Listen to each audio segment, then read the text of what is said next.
My name is Caitlin Maller, and I was assigned the rhetorical device of symploche. Symploche is beginning a series of lines, clauses, or sentences with the same word or phrase while simultaneously repeating a different word or phrase at the end of each element in the series. In simpler words, it's a combination of an anaphora and an epistrophe. An epistrophe is ending a series of lines, phrases, or clauses, or sentences with the same word or words. And so epistrophe goes at the end. An anaphora is repetition of the same word or group of words at the beginning of a successive clause, sentences, or lines. So anaphora is repeating words at the beginning. When you combine an anaphora and an epistrophe, you get a symploche. This is an example of a symploche.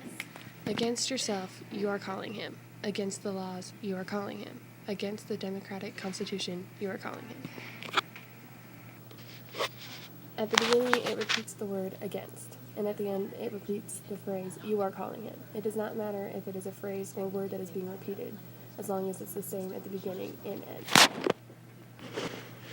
Here's another example said by Bill Clinton.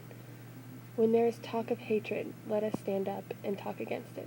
When there is talk of violence, let us stand up and talk against it.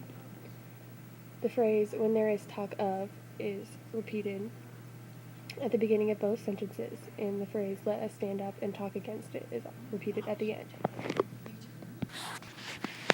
Symploche is not a very commonly used rhetorical device, but when it is used, it is usually because the author is trying to make his message very clear and repeat it.